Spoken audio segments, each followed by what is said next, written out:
Hello world, welcome to episode 79 of the Jimmy Canz Show. It's a classic supercard retrospective time. And let us discuss Clash of the Champions 8, Fall Brawl 89.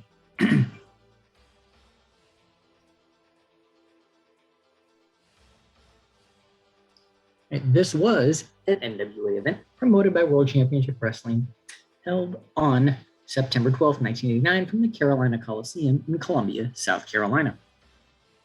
Attendance was 2,600. It was broadcast live on TBS, the Super Station. Now, this arena was only at about 21% capacity. I mean, they shot and they lit it in a way to hide things, but, it is just, another sign of WCW at this point in time spending money they didn't need to spend.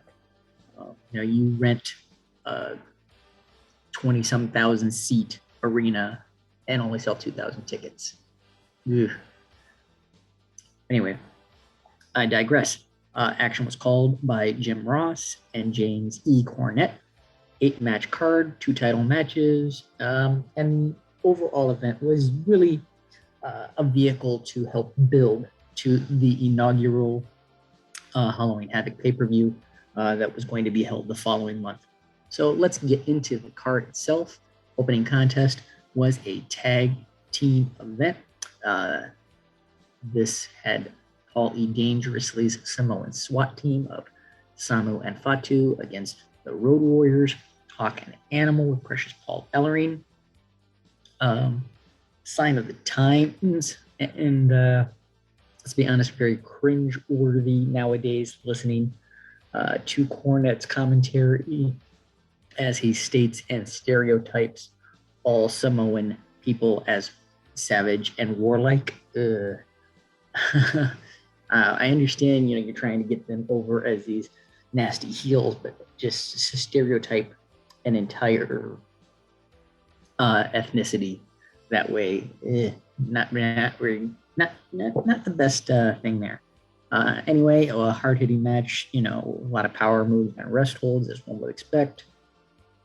Road Warriors get, a quote-unquote clean finish in this one with the Doomsday Device, but it was right before they do that, Hawk gets a hold of Dangerously's phone and clocks his opponent with the phone, with the referee looking right at him, and there's no DQ.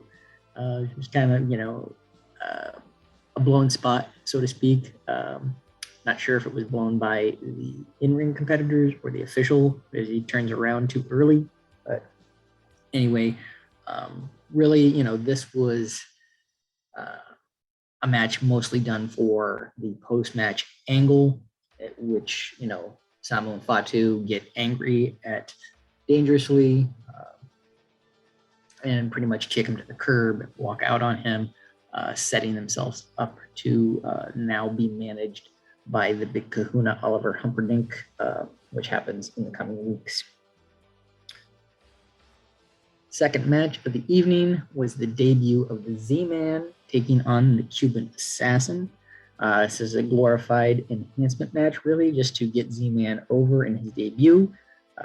He wins this one in relatively quick fashion with a sleeper hold. Not much to discuss here. Next, we have another squash match. One half of the Skyscrapers, Sid Vicious, accompanied by Theodore Long and his partner, Dangerous Danny Spivey, just utterly decimates Ranger Ross in just over a minute with a powerbomb. Totally lopsided. Just, a match to get Sid over and the Skyscrapers in general to build them as this new monster heel faction. The NWA World Tag Team Championships are on the line. Next, the fabulous Freebirds, your champions, Jimmy Jam Garvin, Michael P.S. Hayes, defending against Rick and Scott Steiner, the Steiner brothers, in their first ever contest for the gold. They are accompanied by Missy Hyatt and Robin Green. Solid contest here, about 10.5 minutes, and helps just, further a long-term angle. The way this one ended, Scott is tripped, but the camera didn't show who did it. He stumbles right into a DDT by Hayes, giving the Birds the win. And the debate goes back and forth on whether it was Missy or Robin who, ended up tripping Scott. Later it is revealed that it was Robin. This was all done to help set her up as she becomes the manager of Doom shortly after this. So this is all just kind of to help set the wheels in motion on that one. Next up, Flying Brian Pillman taking on Norman Lunatic again, with Theodore Orlong. Another non-PC gimmick of the 80s. This gimmick was in such poor taste back then. And honestly, it wasn't much better 30 years later when it was kind of recycled more or less with Eugene, but I digress on this one. And the other odd thing, why did Pillman get accompanied to the ring by a group of cheerleaders? I mean, I just don't see how this played into his gimmick at all. Anyway, Pillman uses his speed and athleticism to get an early advantage before Norman uses his size to take control. Goes back and forth pretty much. Eventually, Brian gets the best of Norman with a crucifix pin in about 3.5 minutes. Dr. Death Steve Williams takes on his former varsity club teammate, Mike Rotunda, in our next contest. Some back and forth, good chain wrestling, two guys with amateur backgrounds, very technically sound. Williams ends up getting the win in this one when he rolls through Rotunda's pin attempt. And it's pretty much ended the whole Williams varsity club feud, as we don't get any more matchups with these two after this one. So we finally put that one to bed. Next up, the United States Championship match. Tommy Wildfire Rich challenging, Total Package Lex Luger. This version of Luger with, the robe, it just doesn't hit for me. I think at this point, they're right to have him as a heel, but they should have played up his arrogance a little bit more and his boasting of his physique and everything, and really highlighted it and shown it more, covering him up with a robe on the entrance. Doesn't make a lot of sense. I think it would have made more sense to have him, constantly trying to show off his physique, really get over that arrogance and what have you. But, was what it was. This one goes 10.5 minutes. Very solid match.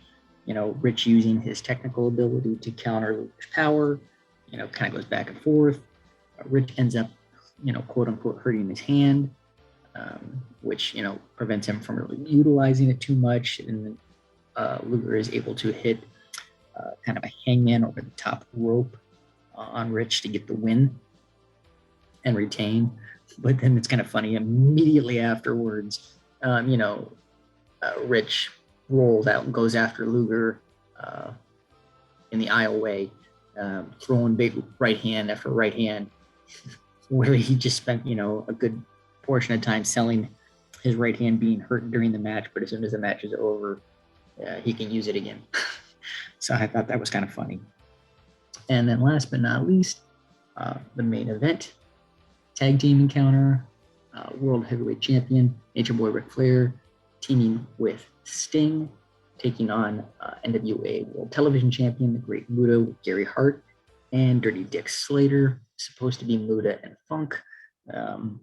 Slater is substituting for a quote-unquote injured Funk, and plays into some post-match stuff. This is the longest match of the night, over 19 minutes long. Ends in a DQ when Muta hits Sting with his mist. And this is pretty much remembered more so for the post-match than the match itself. Post-match, Funk hits the ring. Sting's still kind of incapacitated from the mist, and Funk turns around and puts a plastic bag over Flair's head, trying to suffocate him. They really play into this. Then, as Flair's outside the ring selling the plastic bag thing, Slater and Muta, go after Sting and end up taking out Sting's leg with the branding iron. They really sold this post-match attack by both men. Sting really sold the leg. They even had Brian Pillman come out and perform CPR on Flair. So, they're really trying to build things up in this angle here. All in all, this one for,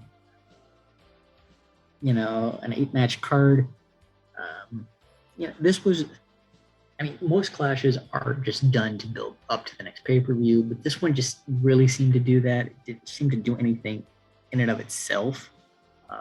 It was just, used to get ready for Havoc and,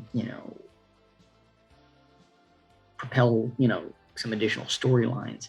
So, other than that post-match angle, there's nothing very memorable about Clash 8, in my opinion.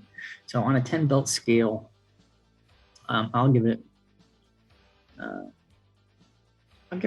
5. It was pretty average. So there you have it.